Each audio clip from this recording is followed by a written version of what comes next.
24 and 23, right to the point. And Yahushua went about all Galilee, teaching in their synagogues and preaching the gospel of the kingdom, and healing all manner of sickness and all manner of disease among the people. And his fame went throughout all Syria, and they brought unto him all sick people that were taken with divers diseases and torments, and those which were possessed with devils, and those which were lunatic, and those that had the palsy, and he healed them. And there followed him great multitudes of people from Galilee, and from Decapolis, and from Jerusalem, and from Judea, and from Jordan, and from beyond Jordan. So Yahweh Shah has the power to heal.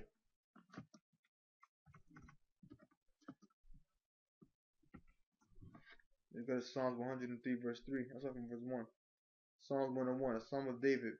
Bless the Lord, O my soul, and all that is within me. Bless his holy name. Bless the Lord, O my soul, and forget not all his benefits, who forgiveth all thy iniquities, who healeth all thy diseases. So it's the Most High that heals all these diseases, not no damn Sekhmet. You understand? Let me go right here. This webpage against all the gods of Egypt. It says 6 plague of boils. Exodus 9 verse 8 to 12, even though I read beyond the 12th verse. In the 6th plague, Moses and Aaron were commanded to take for yourselves handfuls of ashes from a furnace, and let Moses scatter it toward the heavens in the sight of Pharaoh. And it will become fine dust in all the land of Egypt, and it will cause boils that break out in soil on man and beast throughout all the land of Egypt. This plague was, you see the scriptures here, this plague was probably skin anthrax, which wasn't no damn skin anthrax. See, look at that. It says this plague was accompanied by painful boils that affected the knees, legs, and soles of the feet. That ain't applying to Egyptians, that's applying to the Israelites. Let's get right down to the point. You see they go off right down to what I want to get. This medical malady was also an affront to Imhotep, the god of medicine. This alone must have led to great despair in the land. The first real person in known history is not a conqueror or king, but an artist and a scientist. Imhotep, which is Joseph, physician, architect, and chief advisor of King Xosha, 3150 BC. He did so much for Egyptian medicine that later generations worshipped him as a god of knowledge, author of their sciences and their arts, and at the same time he appears to have founded a school of architecture which provided the next dynasty with the first great builders in history. Will Durant, The Story of Civilization, Volume 1, page 147. It is very likely that Imhotep was the architect who planned Egypt's first large-scale stone monument, the Step Pyramid at Saqqara. This plague would have also been an affront to Serapis, the deity in charge of healing, and to Thoth, the Ibis, had a god of intelligence and medical learning. But like I said, we're not going to get into every last one of them. Let's go into Imhotep, right? This is www.touregypt.net. In fact, I'll go to Wikipedia first. Read a little bit about him, and then jump right down to the point. I'm not going to really read like the first paragraph, you know. Maybe a little beyond. Wikipedia, Imhotep. Sometimes spelled Imhotep, Imhotep. Jump right down. Was an Egyptian polymath who served, let's see what a polymath is.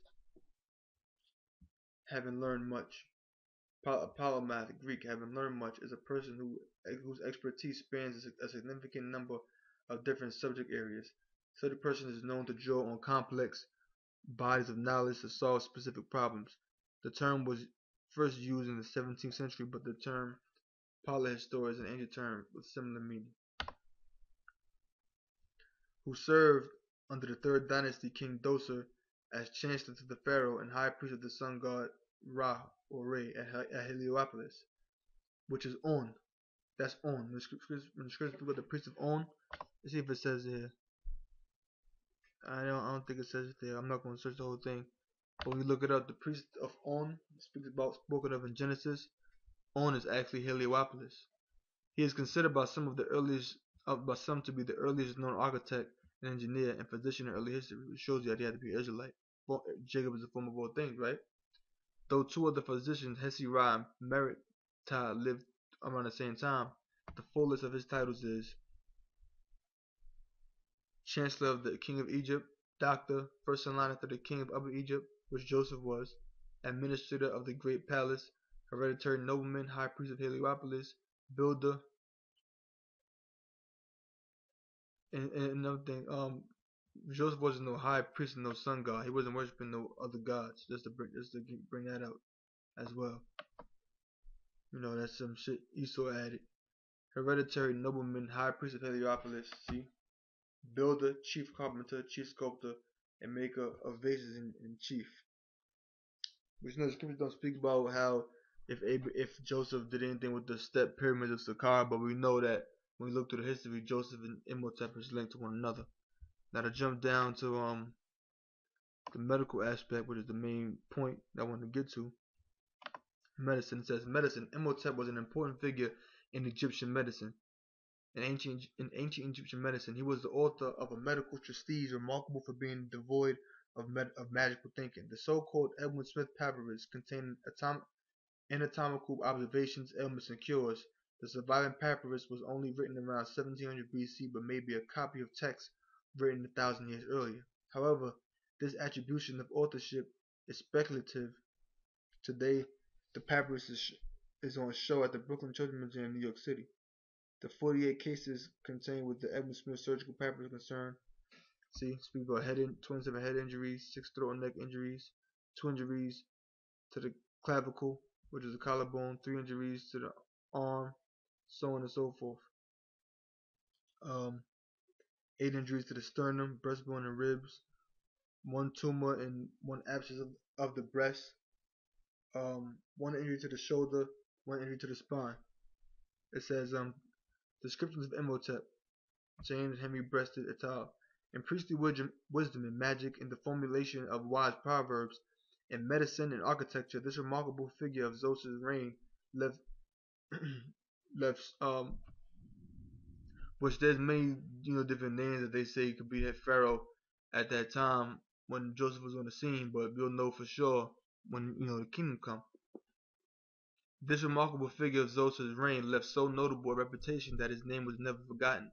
He was the patron spirit of the later scribes, to whom they regularly poured out a libation from the water jug of their writing outfit before beginning their work.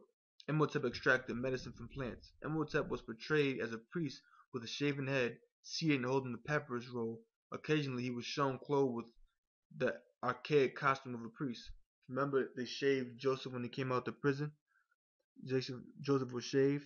Of the details of his life, very little has survived, through numerous statues and statuettes of him have been found. Some show him as an ordinary man who was dressed in plain attire. Others show him as a sage who was seated on a chair with a roll of papyrus on his knees and under his arm. Later, his statuettes show him with a godlike beard, standing and carrying the ankh and a scepter. He is represented seated with a papyrus scroll across his knees, wearing a skull cap and a long linen kilt. We can interpret the papyrus as suggesting the sources of knowledge kept by scribes in the House of Life. The headgear identifies Imhotep with Ptah, and his priestly linen garment symbolizes his religious purity. Now you may say, well, if Imhotep supposed to be Joseph, then why would the Most High bring that plague? Because Imhotep was deified after his death. He was revered as a god. Deification. 2,000 years after his death, Imhotep's status was raised to that of a deity. See, a god. As you can see, is what I'm reading here. Of medicine and healing. He was identified or confused with Thoth, the god of architecture, mathematics, medicine, and patron of the scribes, having Imhotep's cult merging with that of this former tutelary god. Taking this into consideration, he was thus associated with Amenhotep, son of Hapu, who has another deified archetype. That's the main point. I'm going to get on that, because that's basically where it ends. There's another page. Let's get another scripture about how the Most High can plague you with diseases as well. This is 1 Samuel 5:1. And the Philistines took the ark of the Most High and brought it from Ebenezer unto Ashdod. This is when the Philistines had taken the ark of the covenant. When the Philistines took the ark of the Most High, they brought it into the house of Dagon and set it by Dagon, which is their god, the fish god. And when they of Ashdod arose early on the morrow, behold, Dagon was fallen upon his face to the earth before the ark of the Lord. And they took Dagon and set him in his place again. And when they arose early on the morrow morning,